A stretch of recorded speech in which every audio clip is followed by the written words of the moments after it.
বাংলাদেশের home of cricket মিরপুরের Sherebangla stadium যেন যুদ্ধক্ষেত্র।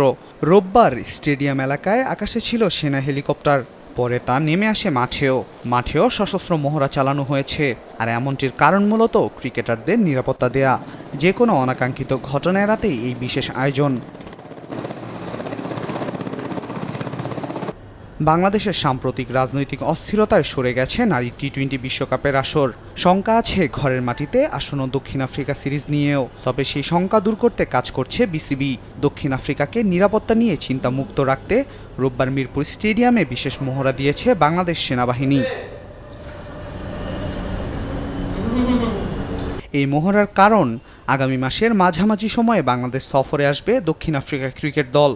তার আগে সফরের নিরাপত্তা ব্যবস্থা পর্যবেক্ষণ করতে গতকাল বাংলাদেশে এসেছে দেশটির ৩ জন প্রতিনিধি দল।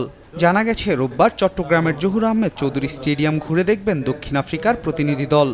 এরপর আগামীকাল পরিদর্শন করবে শেরেবাংলা ক্রিকেট স্টেডিয়াম। তার আগে রবিবার নিজেদের প্রস্তুতি সেরেছে সেনাবাহিনী। রোববার দুপুর ১২টার কিছুক্ষণ পর শেরেবাংলার আকাশে উড়তে দেখা যায় হেলিকপ্টার। মিনিট কয়েক প্রদক্ষিণের পরপরই ত্যাগ করে মাঠ। এর আগেও বিভিন্ন সময়ে সিরিজ বা টুর্নামেন্টের আগে এমন মহড়া দিতে দেখা গেছে মিরপুরে।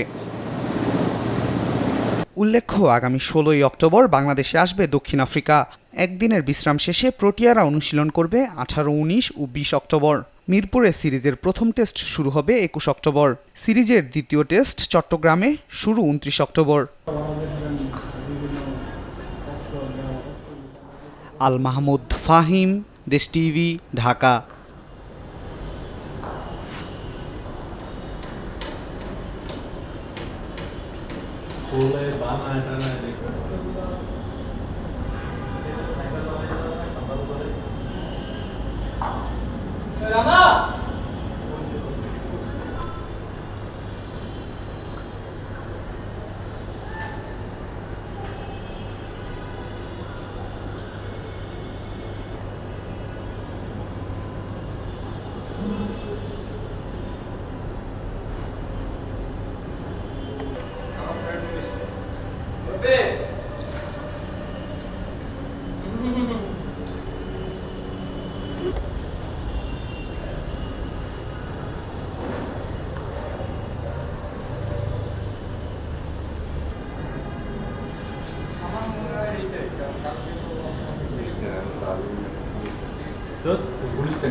আজীবন নাম পুলিশকে মাঠে নামতে পারে এই টাইমে। তোরা ছবি না দিতে পারলে ছবি দিতে পারলে আপনি একটা ফাইল দেবো না।